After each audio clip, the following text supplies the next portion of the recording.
Talk about an interesting game.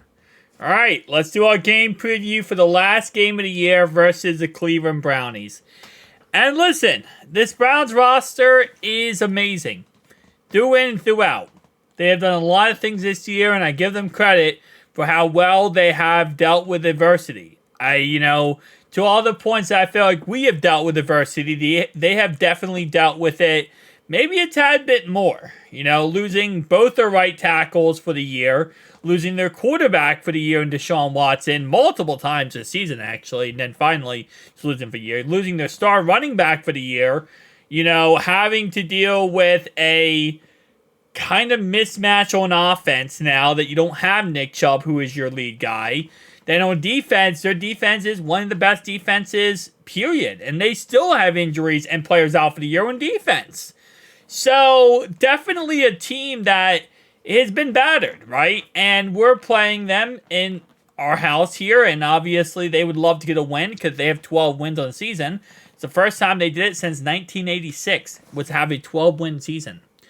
Now, to the point of how do you win this game? You don't. And you get the 13th overall pick, and you walk away with Brock Bowers. All right, guys, thanks so much for watching. I'll see. No. We're going to try to win this game, okay? We're going to try to win, and as Coach Taylor said, the mentality going into this game is this is a do anything possible to get this win type of game.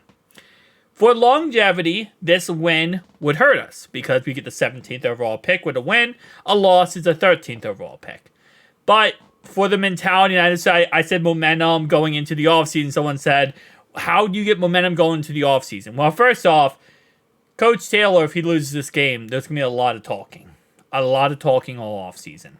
You win this game, at least you leave on a positive note. When I say momentum, I mean on a positive note going into the offseason. You have someone where you're like, okay, this season was ups and downs, but at the end, we at least got the W versus Cleveland in Cincinnati. You look back in, the future and you say, what happened in 2023? Well, the Bengals went 1-6 or 1-5 in the division, but at least they beat the Browns the second time. So it's stuff like that, right? In reality, does it really matter at the end of the day? No, but it's mentality that you look at in the future, okay? Vegas gives us a 54.2% chance to win this game. And with the fact that they have so many injuries and they're not even playing their starters in this game, I'm surprised Vegas doesn't have us up higher. Now, a lot of the reason why is because it's an AFC North matchup. And you really, no matter who is starting, who isn't starting, you can't have one team higher than the other by that much because AFC North is insanely crazy. Now, going into this game, we might not have Jamar Chase or T. Higgins. Jamar Chase was limited. T. Higgins now has a hamstring injury, and he was questionable, in this game. He's questionable for this upcoming game, but he did not participate in practice on Wednesday. So there is, things to look at there, and potentially he might not play. Cheeto should play. Jalen Davis should play. And on their side, again, there's a whole bunch of players on their injury list, including Joe Flacco. But it looks like those guys won't start anyway. I did see rumors that Joe could play like 3 or 4 snaps just to kind of, get not get some rust off of not playing, this week and then obviously playing the wild card. So he wants to at least play some snaps. And I know the Ravens potentially could even start Lamar Jackson for a couple snaps. I don't think they're going to, but there was rumors of that too.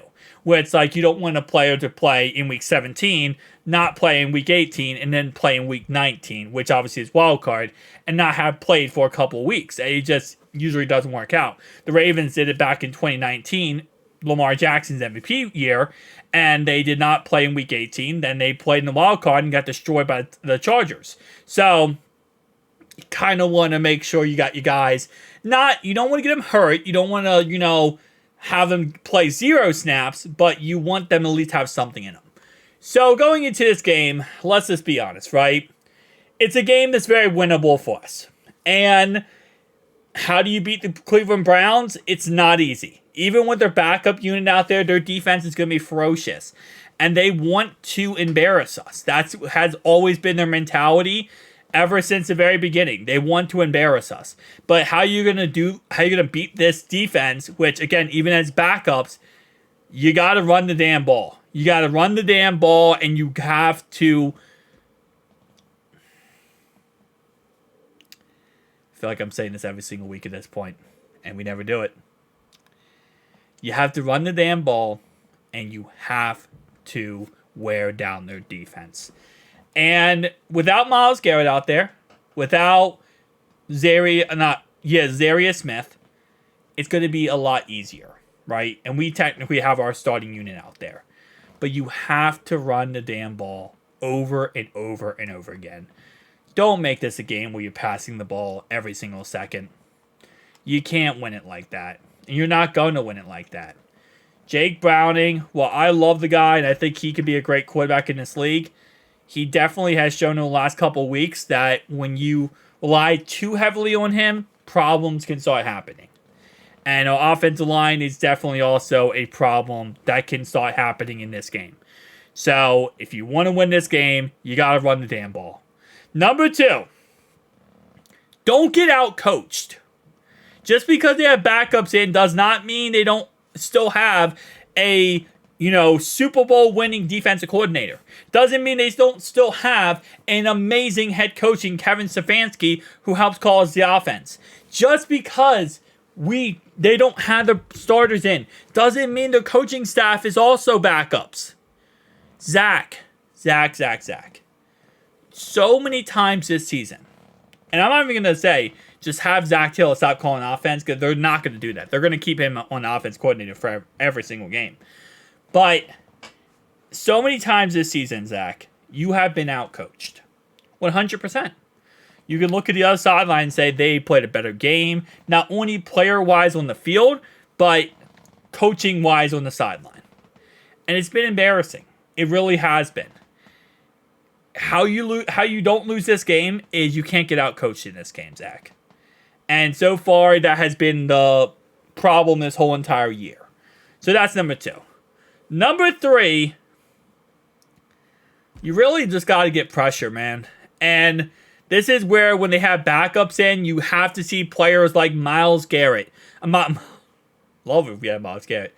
You have to see players like Myles Murphy get after the quarterback, rattle the quarterback. Something that, again, going into this season, our biggest issue was the season before, we were 28th after getting after the quarterback. That was our biggest problem. And we could not figure out a way to find a solution there. So we used a first-round pick on Myles Murphy. He's supposed to be that guy to fix that problem. Newsflash, he wasn't. So we need to get pressure on their quarterback. We can't let them sit back there, because we already know if they start running the ball effectively, it's over. Game's over. You start running the ball against us, game's over. That's how you beat this Bengals defense. Just run the ball. But if you put pressure on them and they can't pass the ball, then you can shut down the run. Because then they become one-dimensional. They try to run the ball. They get shut down doing it. Then they try passing it and things go bad. This is going to be a long game. This is going to be a very, very, very long game. Because you have, on one side, you have the Browns, who would love to embarrass us. Would love to beat us, and also love to go 12 wins and be the first time since 1986. And you have a team on the Browns here who are backups who want to make a name for themselves, and they want to beat the Bengals. On the other side, you have Coach Taylor and the coaching staff who wants to win this game because they want to prove that, we're at least going to have a winning season and go above 500. 9-8. Then you got players Jake Browning, who want to win this game, and other players who want to win this game. I feel like you have some players who, I think everyone wants to win the game. You have some players, though, who are like more veterans, like Logan Wilson, Jermaine Pratt, who want to beat the Browns, but at the same time, they're like, hey, listen, we're thinking about next season, and we want to make sure we don't get hurt for next season. So you have a lot of different narratives in this game when it comes to players playing, and I don't know how this game's going to go. Because there are so many different directions it could go. This game could either be a 24-20 game, a 17-13 game, or a 5-3 game. And I'm leaning more toward the 5-3 game every day I get closer to this game. I wouldn't be surprised if this final score is 5-3. And it's not because of weather. I just think this could be literally the Browns' offense are not able to do anything with their backups, and our offense is not able to do anything versus their defense with our starters. Our starters. But especially if T doesn't play this game and Chase doesn't play this game, there's almost a 0 chance we score more than 14 points in this game. Almost a 0% chance. Which we might still win doing that. Okay, we might still win doing that. And I know I'm going to comment, because I keep getting comments from Steelers fans about this game, saying that we're going to lose, and you're going to get destroyed by the Brownies. And if we lose to the Brownies, Steelers fans, please, I don't know if you're being if you're for us or against us here, because if we lose, we get the 13th overall pick. If we win, we get the 17th. Steelers fans, anyone who hates the Bengals should want the Bengals to win this game. The Browns! Well, except for the 12 wins thing type concept. But the Browns should want us to win this game. If we win this game, we have a worse draft pick. We get a worse player overall-wise. There's always correlate that. Sometimes, a 13th pick might be a bust and a 17th pick might be a superstar. But in context, if we get Brock Bowers, for example, you would think they would want us to lose this and win this game because we would be worse off if that happened. Anyway, but it for the Browns, it's all about embarrassment and just knocking us out of that 500 season, and everyone else I think is just the Bengals, we hate them, we just want them to lose. But I'll see you guys next one.